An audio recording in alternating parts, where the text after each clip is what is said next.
탈중앙화라는 말이 들으면 보통 뭐가 떠오르세요? 아마 수많은 컴퓨터가 막 연결된 네트워크, 복잡한 암호학 같은 것들이겠죠. 그런데 최근 이더리움의 창시자 비탈릭 부테린이 아주 근본적인 질문을 던졌어요. 진정한 탈중앙화는 사실 단순함에서 나온다. 오늘은 이 말이 대체 무슨 뜻인지 제대로 한번 파헤쳐보려고 합니다. 네, 이 논의가 지금 시점에서 정말 중요한 게 이더리움이 명백한 기로에 서 있거든요. 기로라 함은 어떤 의미죠? 확장성을 높여야 한다는 압박감 때문에 계속 새로운 기능을 더하고 있는데 그러다 보니 시스템이 너무 복잡해지는 거예요. 이게 결국 탈중앙화라는 핵심 가치를 스스로 무너뜨릴 수 있다는 위기감이 커지고 있는 거죠. 아, 그러니까 더하기만 하다가 이제는 떼기를 고민해야 할 때가 왔다. 이런 거군요. 정확합니다. 빼기의 철학이라니 흥미롭네요. 그럼 프로토콜이 복잡해지는 게 구체적으로 탈중앙화의 어떤 부분을 어떻게 망가뜨린다는 걸까요? 이걸 확인하기 위한 3가지 시험대가 있다고 하던데요. 네, 이걸 통과하지 못하면 뭐랄까 겉모습만 탈중앙화일 뿐이라는 거죠. 첫 번째 시험대가 바로 신뢰 불필요, 즉 trustless 원칙이 깨진다는 점이에요. 블록체인의 핵심이 그거잖아요. 특정 주체를 믿을 필요 없이 그냥 코드랑 시스템 자체를 믿는 거. 맞습니다. 그런데 코드가 수백만 줄이 되고 사용된 암호학 기술이 너무 최첨단이 되면 어떻게 될까요?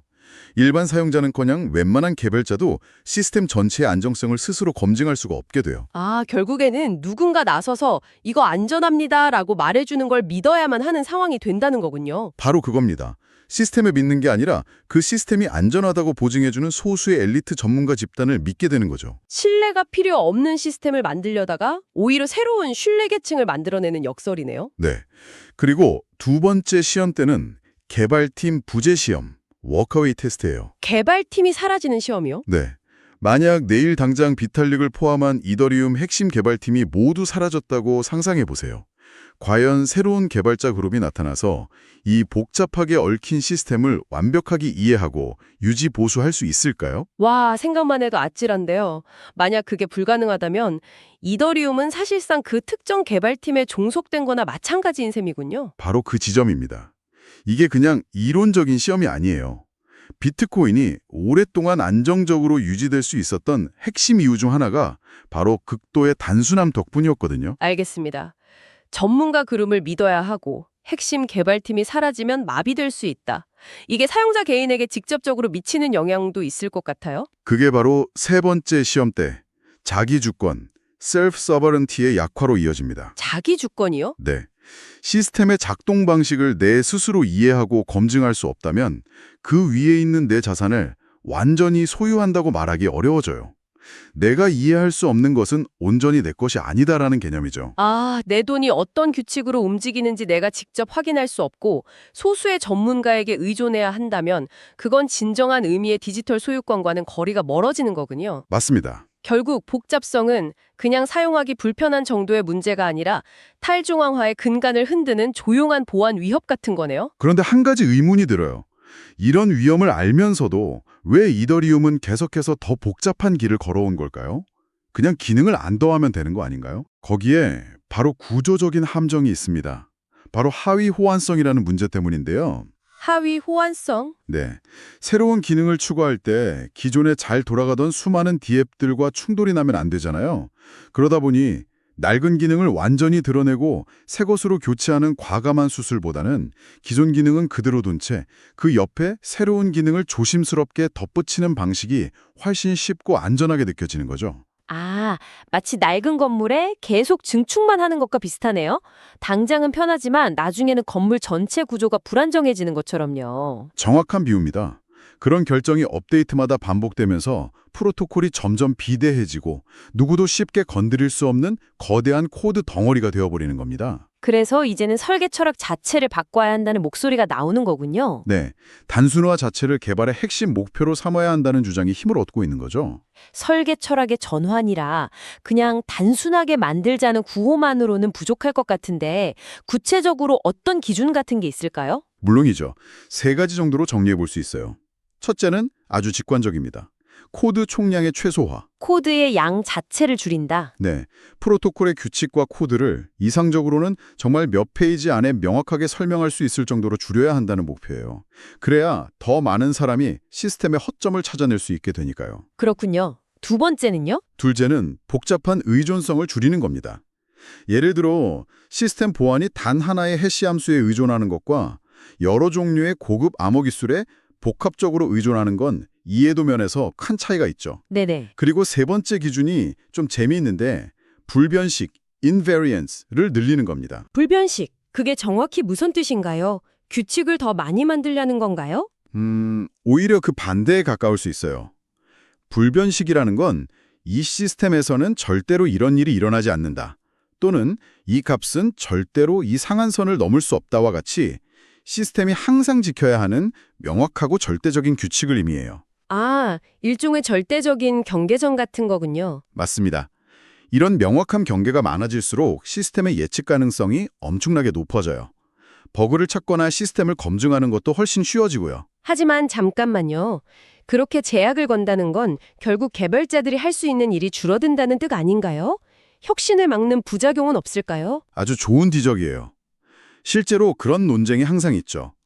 대표적인 사례가 EIP-6780을 통한 셀프 디스트럭트 기능 변경이에요.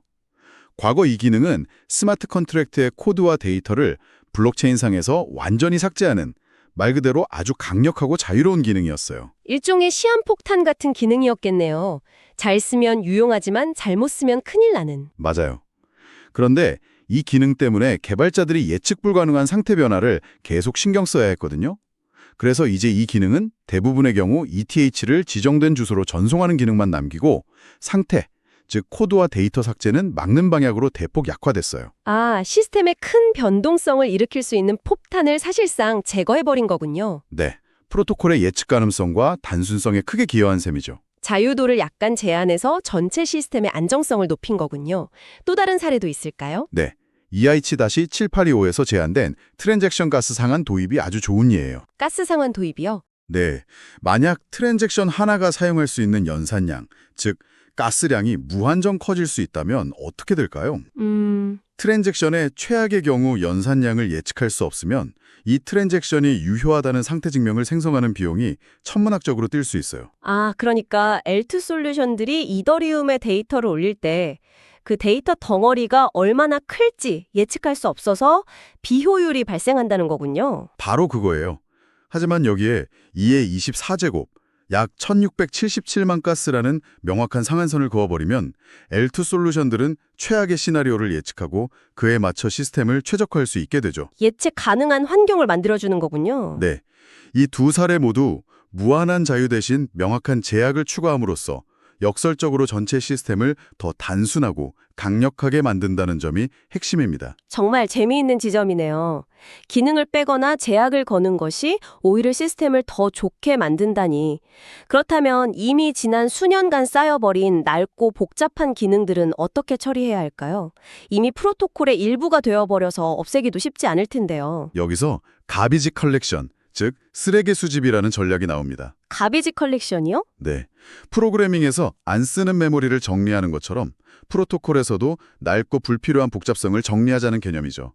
가장 대표적인 대규모 구조 개편 사례는 역시 머지, 더 머지 업데이트예요. 아, 머지 업데이트가 단순히 에너지 효율을 위한 것만이 아니었군요. 일종의 대청소였던 거네요. 맞습니다. POW와 관련된 아주 복잡했던 합의 메커니즘, 난이도 폭탄 같은 수많은 규칙들을 드러내고 훨씬 더 간결한 POS 구조로 나아간 거죠. 이게 바로 린 이더리움, 즉 군살 뺀 이더리움이라는 큰 방향성의 일부예요. 그럼 머지처럼 큰 업데이트가 아닌 자잘하게 남겨진 낡은 기능들은 어떻게 처리할 수 있을까요? 하위 호환성 때문에 무작정 없애기도 어려울 텐데요. 그래서 등장한 아주 영리한 아이디어가 바로 로제타 방식 호환성이에요. 로제타 방식 호환성. 핵심은 덜 중요하지만 호환성 때문에 남겨둬야 하는 기능들을 핵심 프로토콜에서 분리해서 스마트 컨트랙트 같은 상위 레이어로 강등시키는 전략이에요. 강등시킨다고요? 그게 무슨 의미죠? 이렇게 되면 모든 이더리움 클라이언트가 그 낡은 기능을 의무적으로 구현할 필요가 없어지는 거예요. 대신 정말 그 기능이 필요한 소수의 사용자나 DM만 뭐랄까 라이브러리를 설치하듯 선택적으로 가져다 쓸 수 있게 만드는 거죠. 아하. 그렇게 하면 핵심 프로토콜은 가볍게 유지하면서 호환성 문제도 해결하는 방법이군요. 정확합니다. 예를 들어 미래의 계정 추상화가 완전히 자리 잡게 되면 지금 우리가 쓰는 외부 소유 계정 기반의 복잡한 트랜잭션 타입들을 이런 방식으로 처리할 수도 있는 거죠. 오늘 이야기를 쭉 종합해보니까 이더리움이 꿈꾸는 미래는 우리가 흔히 상상하던 것처럼 모든 기능을 다 담아내는 만능 스위스칼 같은 체인이 아닐 수도 있겠다는 생각이 드네요. 맞습니다. 이 논의의 핵심은 100년간은 하이퍼스트럭처는 화려하고 새로운 기능의 총합이 아니라 단순하고 견고해서 누구나 이해하고 검증할 수 있는 핵심 규칙에서 나온다는 거예요. 때로는 기술 경쟁에서 조금 느리고 신중하게 변화하는 것처럼 보이는 것이 장기적으로는 가장 빠르고 지속 가능한 길일 수 있다는 통찰을 주는 거죠. 이 이야기는 기술을 넘어 우리에게도 흥미로운 질문을 던지는 것 같습니다. 여러분이 무언가를 만들거나 조직을 운영할 때 끊임없이 새로운 기능을 추가하며 단기적인 경쟁력을 확보하는 것이 중요할까요? 아니면 100년의 지속성을 위해 본질적인 단순함을 지키는 것이 더 중요할까요? 이 균형을 어디에서 찾아야 할지 한번 생각해 보시는 것도 좋겠습니다.